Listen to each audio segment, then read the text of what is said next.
Good morning, good afternoon, good evening, wherever you are in the world, whatever time of day it is, you are very warmly welcome to the Link Ladies Loose and Live. At least that's what we're calling ourselves this week. Who knows what's coming next week, but that's another story.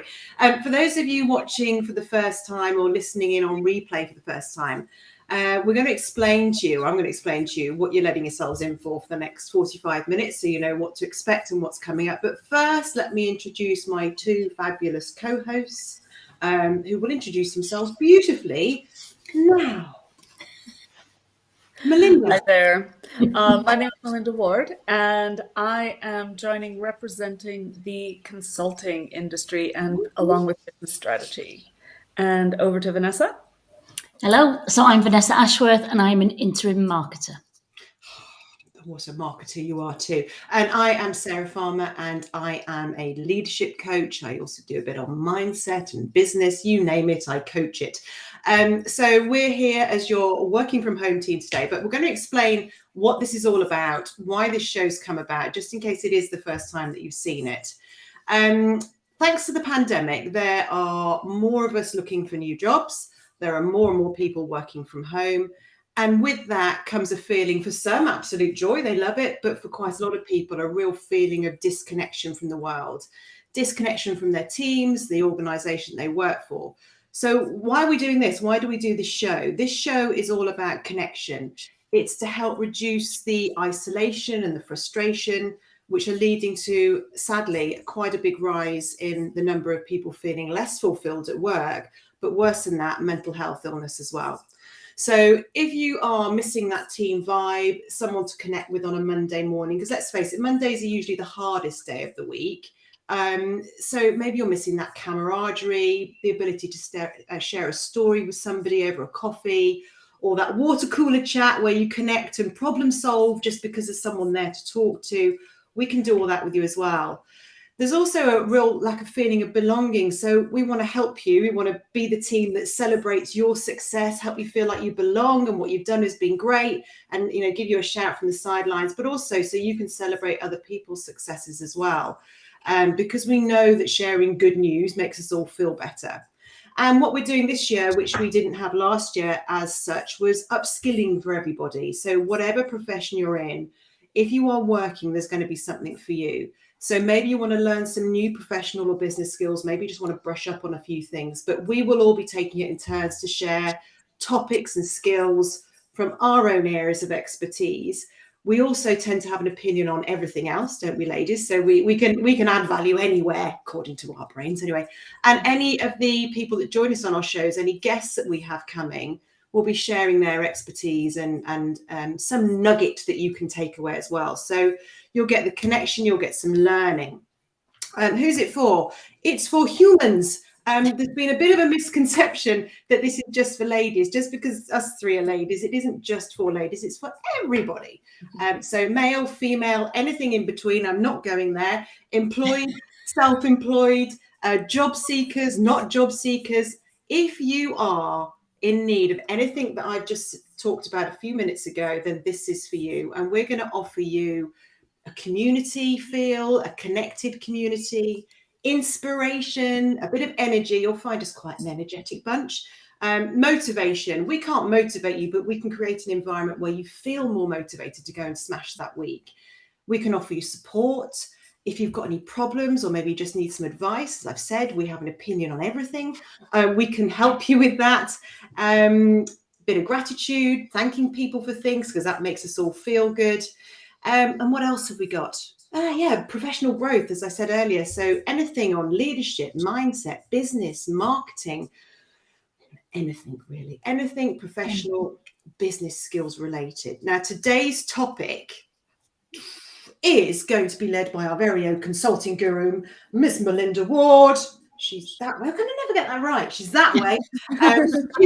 She's going to be talking us through the world of consulting. So maybe you have been thinking about changing your career to become a consultant. Loads of people have gone self-employed thanks to the pandemic. Some people are loving it. Yeah, you one of them. So I've been doing it for 7 years, I think. Can't remember how many, a long time. But it's a big change, and some people are scared by it. Some people love it. But Melinda's going to demystify the whole thing.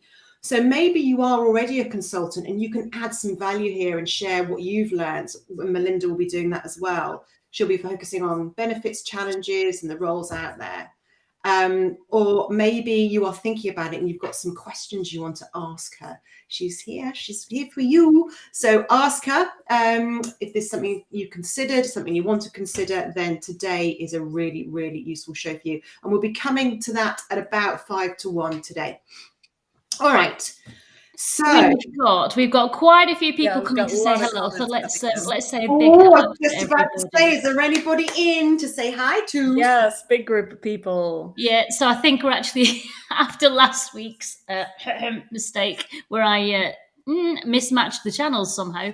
We actually are going live on LinkedIn today. So let's say hello to some wonderful people. First of all, we have Zoe McCaskill. Good afternoon. Hey, Zoe. Hello. Thank you.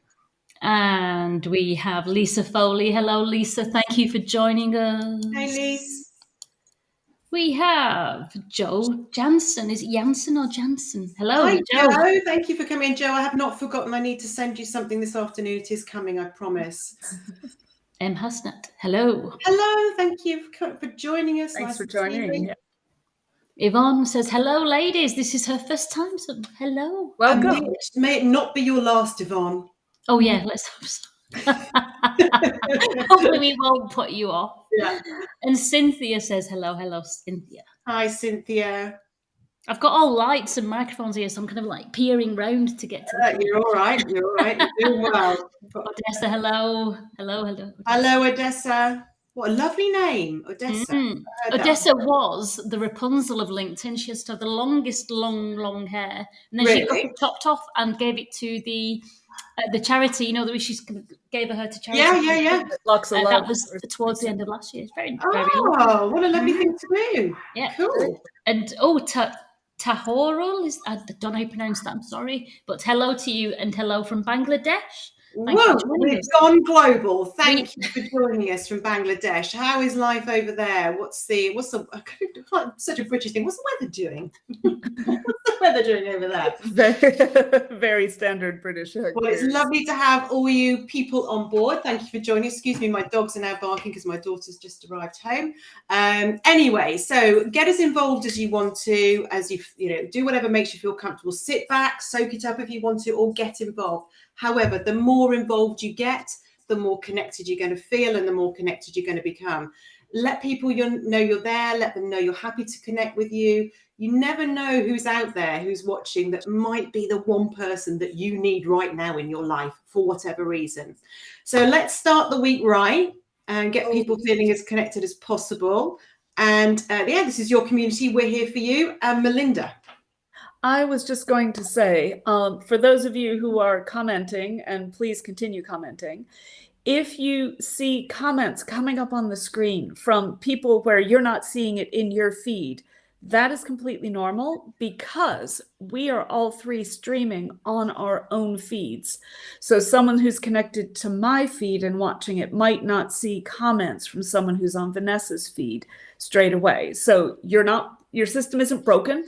It's just that we are sharing our joy on lots of channels and lots of people are commenting on the joy. We're sharing hashtag joy. So we're all over the flipping place today. And although that makes it brilliant because lots of other people can access it, it does make it slightly more complicated. So well done for letting people know. Right, so let's start we've had some hellos from people. Let's start it nice and simple. Yes. What have you been up to this weekend? Tell us what's been going on. Have you got anything that you want to share with us about what happened last week, what's coming up this week? Sharing the joy, Odessa. Yes, we are. I've just found I'm quite excited. I've just expanded my screen and now I can see comments too. So I might get slightly distracted. I should minimize the screen again. Sorry, I'll stop that. It's Vanessa's job today. What have you been up to? What have you got coming up? If you want to start thinking about questions you've got for us as well, then please start popping those in the chat. I'd love to hear from you. What's going on in your world right now and what are you looking forward to this week? What about you, Vanessa? Anything from this weekend? Tell me you were climbing hills, making things, doing something. Well, Friday, I had a date. Oh. Oh my God, we didn't know this was coming. Hold on. Okay. Okay, now we're not talking about anything else. We're just going to be talking about dating. Dating. And so the first one in ages, first of all, he had points because he actually turned up. Always good. Always a winner. But then, when you have the date and then you go home after the date and then you send the message and it's usually lovely to meet you. You're really, really lovely. Enjoyed talking to you, but just didn't feel the chemistry. Mm-hmm. You always going to get to send that message. Yeah. This week, he sent that message to me. Oh. Oh, hugs. Hugs. Well, he's a fool. He's a fool. I'm not going to say. And if he's watching, you missed out. Well, I mean, to be fair, I will say it's far better to get a message like that, very respectfully presented, than the new fashionable thing of ghosting or just kind of, just being really rude about it and never hearing from somebody again. So we will give the man, even if he missed an opportunity, we will give him respect for good behavior. Will we? Oh, we will. Sorry. We will. We will. Because and let's face it, listen, you got out on Friday night. So... No, it was Friday morning. It was a coffee and a walk. Yes, because Friday night I was off to Castleton to go kind of climbing mountains, British mountains, hills, at a friend's 50th birthday celebration. So we were there all weekend. So it was a good start to the weekend. It was fun. It was lovely. It was nice. But good for you. Damn it! Another one bites the dust. But hey ho, onwards and upwards. I can see we've got some people checking in. So let's see what's going on before we waffle on into our weekends, Melinda. So Rick from North Carolina. We truly are global. Yeah, from Bangladesh to North Carolina. Thank you. And Rick's open to connecting. Thank you, Rick. That's great. Joe, woohoo. I don't know what that's for, but just woohoo to you too. I like woohoo on a Monday. Oh, the woohoo could have been about the date. Oh, yeah, could have been. Yes, absolutely. Although crashing news afterwards. So now we've got oh no. It's all good fun. Onward and upward. I mean, it's all part of the experience, isn't it? So yeah. We've got a paired LinkedIn user. I can't see who it's from. Oh no, that is Rick. Sorry, I shut up. I've got to stop meddling in things that are nothing to do with me, Vanessa. Honestly. So Melinda, I don't know whether you've got anything you've been up to this weekend, anything you're looking forward to this week. Oh, well, as I just came back from a couple of weeks in the sun, it was a bit of a landing with a bump, so to speak, with like clouds and cold and all that. And as a bonus round, first time in the entire pandemic, I got hit with a track and trace ping. But on Sunday, which could only have been from somebody on the plane or my ride home, because I haven't seen any other humans. But anyway, testing negative so far. So good. Yeah, but it is just funny that after all this time, they finally got you. I finally get pinged after I've been out of the country for a long time. So, oh, bless you. I'm sure. And is it? I don't know what the facts are now, because let's face it, they've all changed and everybody's lying. It's just changed the last week. It's not so restrictive, but I do have to do the home test every day. Oh, and my first home test was negative, so we're going to hope that trend continues. Lisa Foley has just popped something into the comments. Let's see what Lisa's up to. Her aim this week is to try and organise some face-to-face client meetings like the old days. Oh, weird. You'd have to put real clothes on there, Lisa. Lisa is a very good friend of mine, by the way, so love to Lisa. If they're gay, so keen to get dressed up and leave the house of business, but my slippers getting too much attention. Well, that's what I was going to say. You're going to have to wear like actual shoes. Yeah, real shoes and trousers without an expanding waistband that actually restrict movement. Now, I will tell you a really quick funny story that the slippers comment triggered. Some years ago, I was living in the Midlands at the time. I had a 9 a.m. client meeting. So I was literally on the train, queuing up to get my tickets for the train at like 5:30 in the morning. And I'm standing, waiting for my turn at the ticket machine to get my ticket to get on the train into London. And I happened to, as you do in your kind of half awake fog, I happened to be looking at the person in front of me, and I noticed, wow, they've got really nice boots. I like those boots. They're a little bit different than mine. And I looked down and I realized I'm still wearing slippers.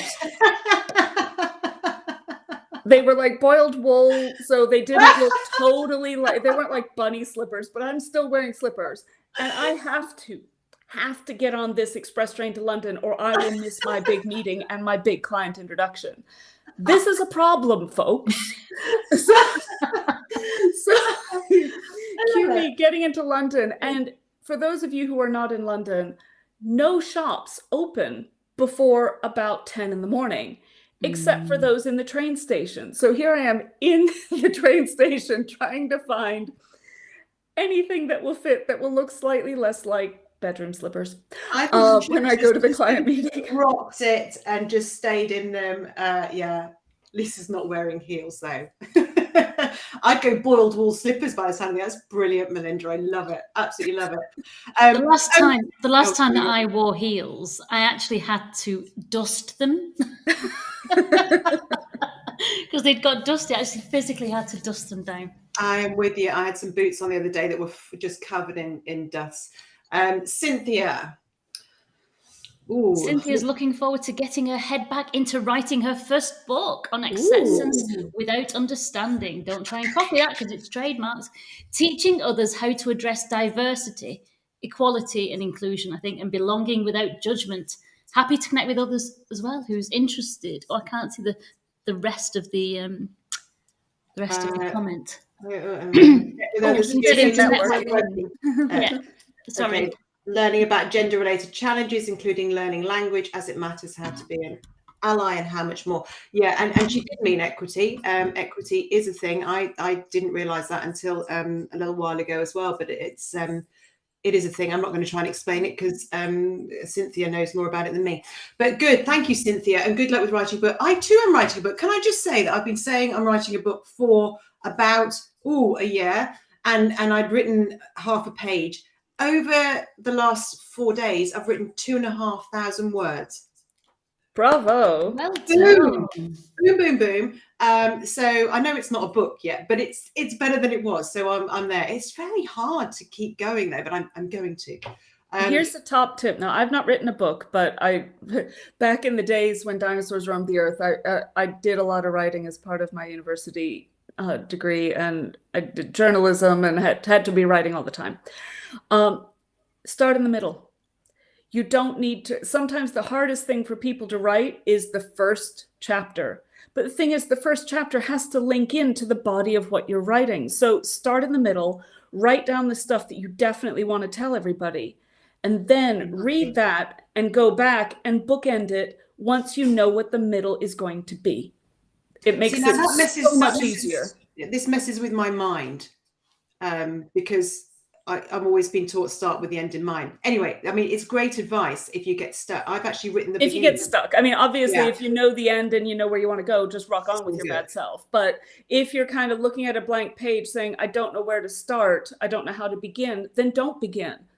Go into the middle and then flesh it out from there. And another bit of good advice I got from my coach last week, because I basically said, can you give me a real kick up the butt because I'm just not getting this done? And I want to launch the book in June, so it's not very long.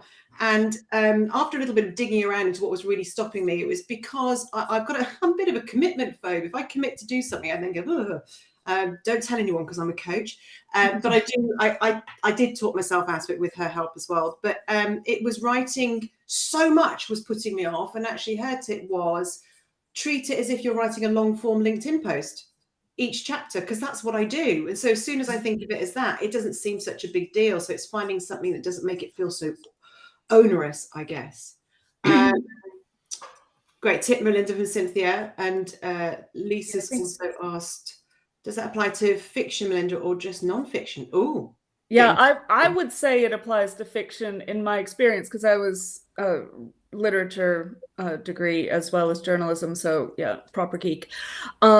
But I've done that when I've been really stuck on writing stories or theses or anything like that. I'll just kind of do an outline, start in the middle, write the stuff I know the best and that I like the most and I'm most clear on, and then just kind of bulk it out. And then obviously you're always going to start at the beginning and read it through and proofread and edit, but it's just to get that first step, get those first words down. Because once you start, then it'll be like the floodgates open. It's the starting that's the hardest bit. Cool. I think that's great advice. Yeah, really good. Really good. We've got LinkedIn user just come in. I'm going to have a feeling we know who that is. Sowing some Rick seeds.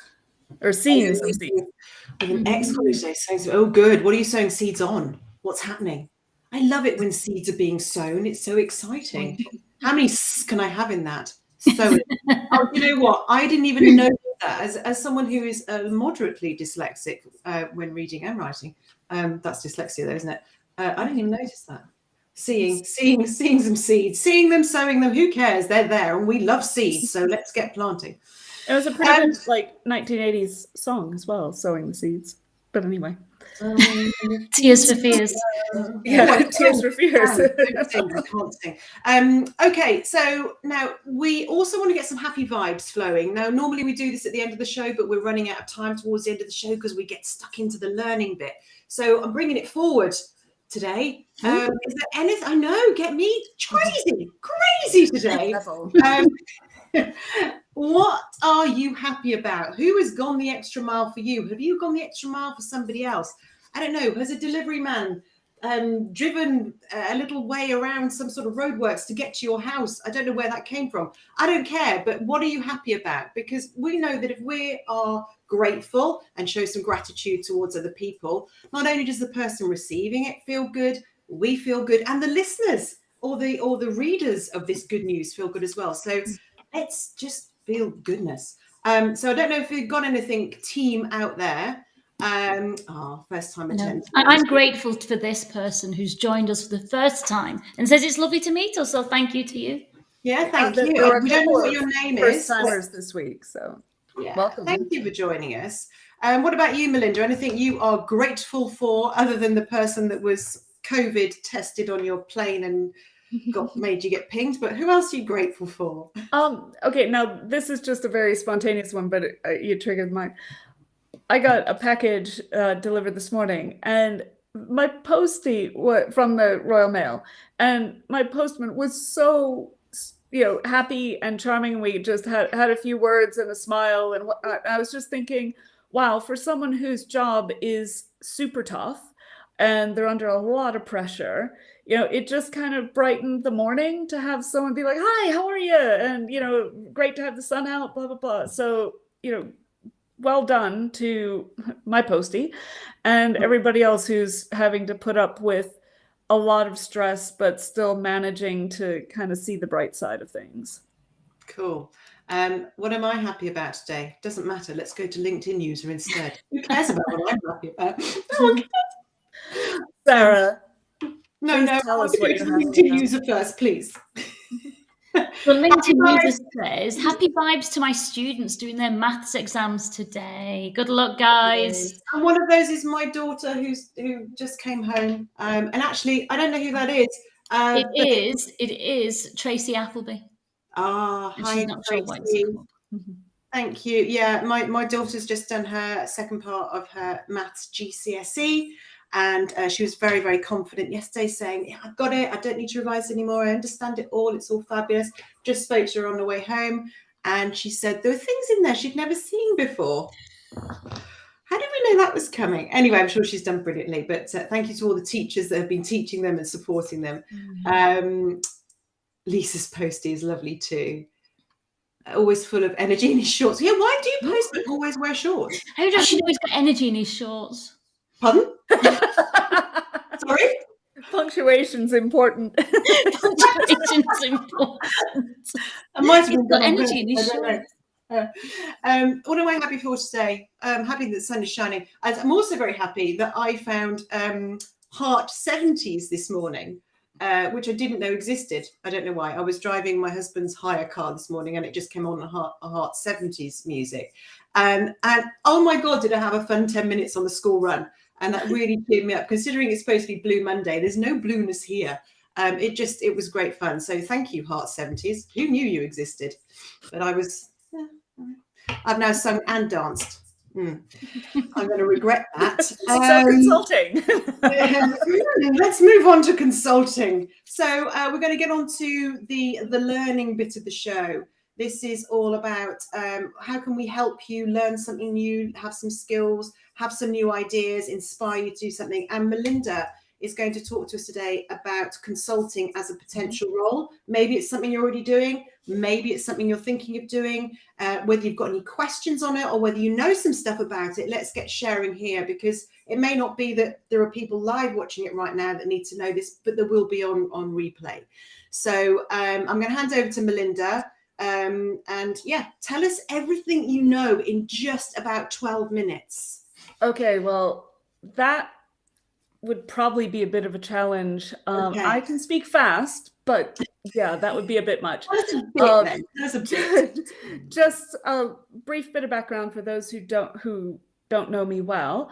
I've been in the consulting business for more than 25 years, specializing in implementing large-scale software transformation projects in top 25 law firms and professional services firms around the world. I've worked in more than 17 countries, and yeah, I'm a trusted advisor for more than 70% of the top 100 law firms in the world. So that's a bit about me. But now in my career, I've also spent a good 20 years helping lots of people transition into the consulting world and develop skills and just become brilliant consultants. And a lot of people think, oh, I don't know much about consulting, and I don't know what it sounds cool, but yeah, what is it really? So firstly, a couple of definitions. There are three main categories of consulting. So a lot of people, when they hear consulting, or business consulting, that is, as opposed to medical consulting, they think, oh, it's someone who's working independently and doing consulting work. And yes, that is one of the components. There are some upsides and downsides to that. The upsides are you can do what you want, when you want, how you want. The downsides are you're not just doing what you love, you're also the marketing department, the billing department, the collections department, the tax department, the accountant, everybody. So if you don't hire someone to do it, you are that department. And if you think about all the components of a business, it can be a lot. So a lot of people might say, whoa, I don't want to do that. I can't get into consulting, but you can, because there are other options. The other two main categories are consulting specialty companies. And a lot of people hear about the kind of the big names, the McKinseys, the Booz Allens, the PricewaterhouseCoopers, and so forth. They specialize in providing consulting services on a business-to-business basis. They often hire people who don't have a lot of business experience. They hire people who are more junior and fresh out of school or have, say, less than 10 years experience, because then they can mold them in their image. So you don't have to have a huge amount of experience to join those companies necessarily, depending on where they're building their teams, but they also bring in more experienced people as well. Now, where they will kind of the upside there is obviously you have a big company around you to do the finding the business, the billing, all the administrative faff is done for you. The kind of the downsides to those are they can be really high pressure environments, which some people thrive in, but other people find a bit too much. So there are high levels of expectation for billable hours. There's a lot of travel. There's not a lot of control as to where you travel and what assignments you get. The third category of consulting is the one that I would say is the least known, but it's where I've spent most of my time. And that is companies that don't specialize in consulting. They specialize in something else like software or accountancy or tax or marketing or pretty much anything else, but they have a consulting component to their service offerings.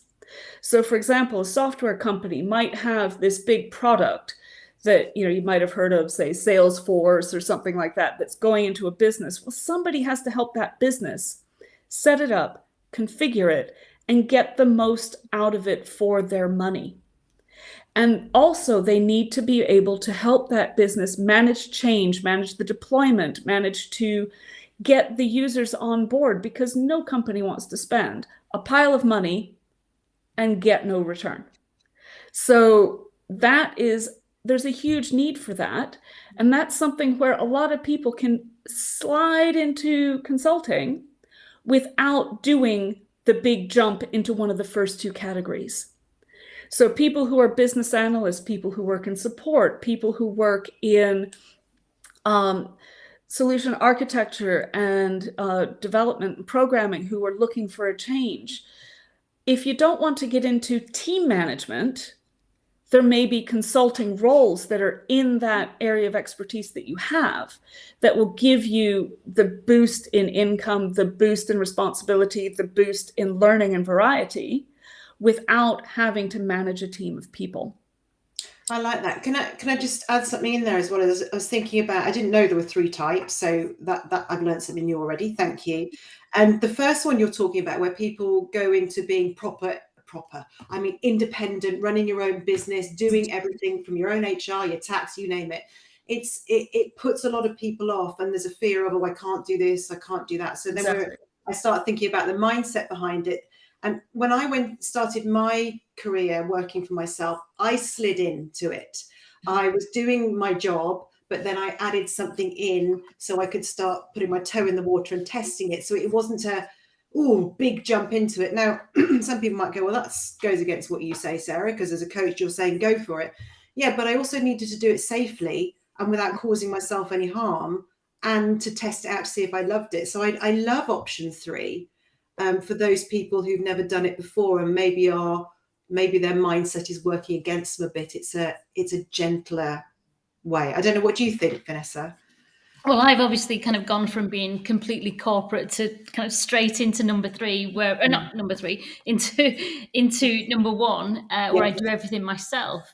And it is hard. And at the beginning, before you get the clients and get the work and get the steady rhythm, you don't have the cash funds to take on the accountant to look after the books, to take on somebody to market the company, although I'm a marketer, so I should really do my own.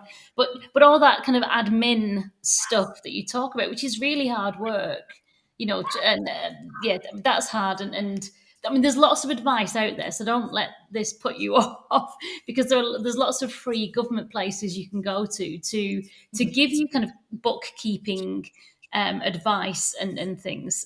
So you can do it as an individual by yourself. And that's what I'm doing, but it is hard. It's really hard. It is.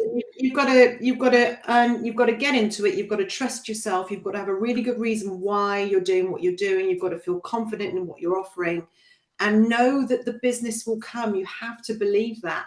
Otherwise you spend your whole time panicking about it. And when you get into that mindset, things start to happen, because your brain is freed up from the blocks of what might happen and go wrong to what door can I look behind? What can I go and do? And then when the business comes in, you can start investing in yourself and getting a virtual assistant, somebody to help you with the I know. It can all come. There's amazing people out there. So I love it. Sorry to interrupt, but I like all 3 of those. What else you got? Well, I would say, so now that you understand a little bit about the types and flavors of consulting that are out there, and that there might be some more options, maybe even within a company you're already working for, that that you can kind of do a lateral, which is a bit less stressful and easier to manage for change for some people. Let's talk about the attributes that you need to be comfortable in a consulting role, because not everybody suits it, and that's fine. The biggest one is that change. Everything is all about change. So if you're the kind of person who, in a corporate role, you like the calm periods, you like the days when a project is finished, a new project hasn't really kicked off yet, you're just in that sort of mellow zone. If that's your favorite time, you might find consulting a bit high stress.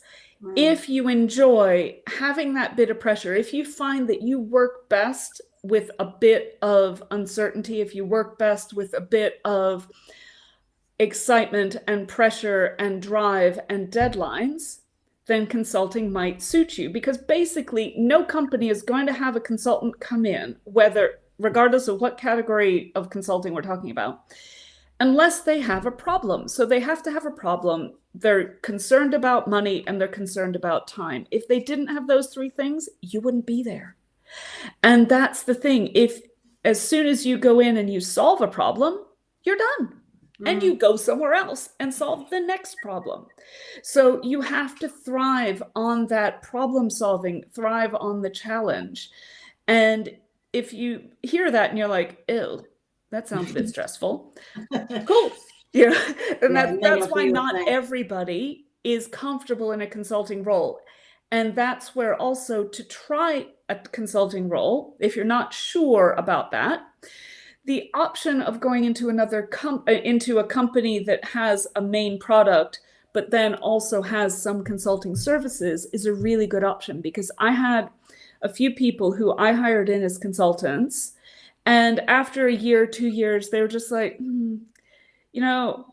I know I'm good at what I do, but I'm just finding it a bit too stressful, or I don't like the travel, or my circumstances have changed. I'm having a family or whatever, or I've got a partner now where I didn't before, and I don't want to be on the road all the time. Yeah. So if you're in a bigger organization, I was able to transition those people into different roles in the organization where they thrived and stayed for years. Cool. So if you want that security blanket, that can be an option to look at. If you're comfortable in making the leap, then it's maybe not so much of a consideration. Can we just go to, there's some things coming up in chat. Can I also just get, if you're listening to this, can you give us a thumbs up if you like what you're hearing, or something? If you've got a question, is it making sense? Let us know.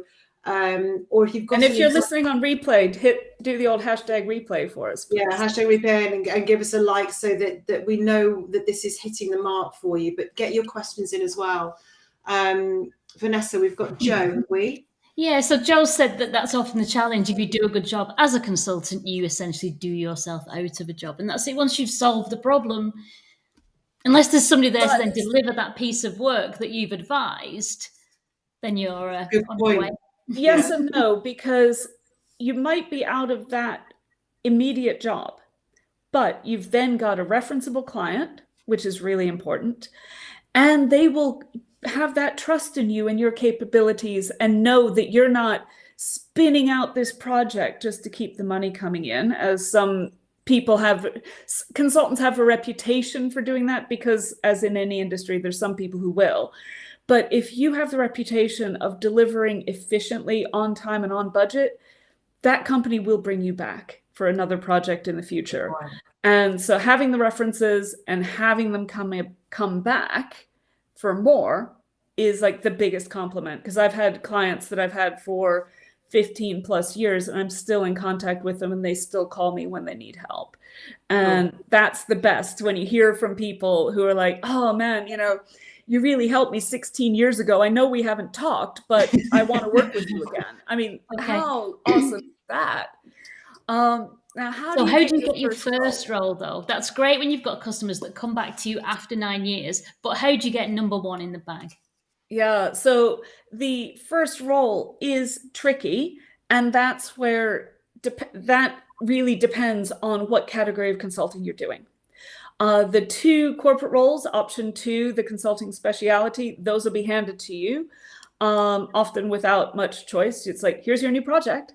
And also the other companies that provide consulting services, the sales team brings in your clients. So when you're an independent consultant, that's when it gets more tricky. And I'm sure that's what the client or the question is relating to.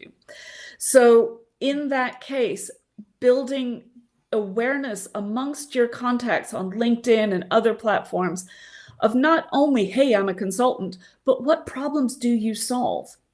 Because those people that know you and that have worked with you in the past and understand your capabilities, If they're in a conversation with their boss and their boss is saying, oh man, we really have this problem about doing this project, if the person listening can say not just, oh, I know a consultant, if they can say, I know someone who can solve that problem, then you've got a much better chance of getting interviewed and getting to bid for that job. So this is a classic case. If you're looking for a job right now, or if you're in a job and you want to be known as something, if you're not showing up in the places where people are looking for this type of role in your type of industry, you will not be known, you will not be seen. So this is about, being visible on the channels that you need to be visible. LinkedIn is obviously great for that. If you want to be known as a consultant of this expertise, talk about it, share your news, get known,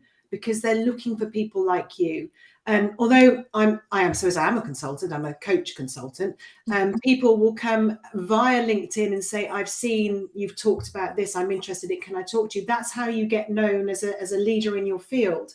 But if you're staying hidden, then that's the first problem, is what are you hiding from? Let's get talking. Let's show you up as the leader that you are in this area, and then you'll get seen. We've only got a few minutes left, so I don't know if you've got any Joe's in. When you ask for reference and recommendation, Melinda's absolutely right. Trust and a good reputation is vital. It totally is. And these returning clients are fabulous because you've already got a relationship with them. Yep. And there's a couple of things I wanted to throw out there. I've got like pages and pages, so we can do another time we'll do another session more on consulting. But another thing for some people who are specifically considering getting into it, I hear a lot of people say, oh, but I'm not an extrovert. And the answer to that is, okay. You don't have to be an extrovert. You have to be able to meet people. You have to be able to have a conversation with people, yes. But you might not believe it, but I'm not totally an extrovert. And so I'm not the person who goes to a party and is in the middle of the room always entertaining. I prefer to have the quieter conversations around the periphery. And you can do that too. It's just a matter of managing your communication styles and your meetings to suit how you thrive. So most of what I do when I'm consulting is not presenting to a group of 500 people in a hotel conference or hotel conference room. I've done it, but I chose to do that. I didn't have to do that. Lots of people, and what I've done historically is small workshops where you're talking to people. What do you do? What are your issues with the way things are going now? How can we fix that going forward? What are your ideas? Listening to people, asking them what they're trying to achieve. So those small conversations are the bread and butter of consulting. It's listening and then coming up with solutions and presenting them to a small group. So yes, an introvert might need more of a lie down at the end of the day and a cup of tea and on the sofa and just not talking to anybody, but it's not a blocker. So don't think you have to be like some massive extroverted party person to be successful. And actually, for a flip chart behind me just happens to be on something I was doing on communication skills the other day. We're talking about extroversion, introversion. It doesn't matter what your preference is. It's just knowing how to use that appropriately to help other people see how you can help them. So if you need some help on that, then, let us know. We could maybe we'll do one on communication in a few weeks' time as well. Yeah.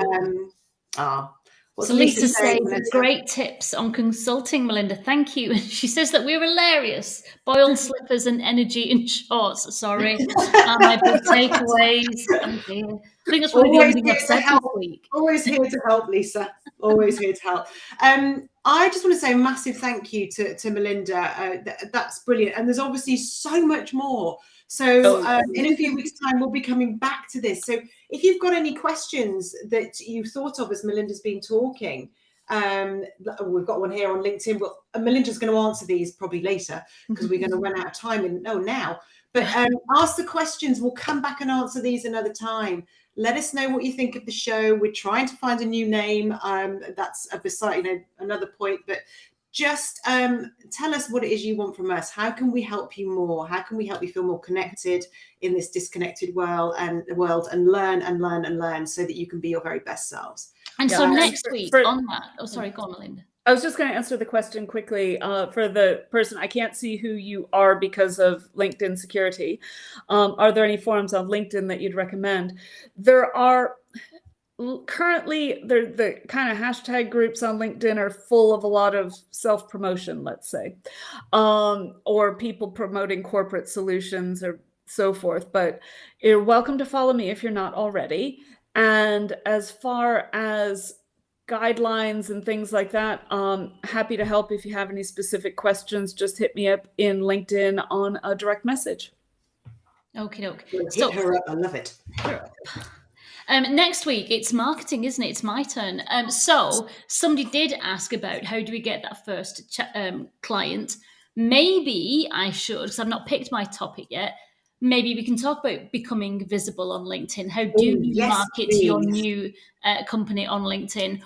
Or is there something else? Do you want to talk about? I mean, I love to talk about value propositions and finding your value proposition. The customer journey is something that I see broken examples of all the time. It's kind of my mission to fix everybody's customer journey. But let me know if you've got any particular requests of what you want me to cover next week. What should that topic be? And again, you can put it in this chat or send it direct to me or contact me however you like, and I'll think about what we'll talk about next week. Oh, there's so many things to choose from. Good stuff. Thank you for all your interaction this week, guys. Thank you, everybody, for joining us. It's been lovely to see so many people here. Glad you enjoyed it, Joe. Thank you, Yvonne. Thank you, Lisa. Thank you to LinkedIn person. We don't know who you are. Have a good week, everybody. Have a great week, and we'll see you all next Monday at 12:30. Take care. Have a good one. Bye. Thank you. Bye.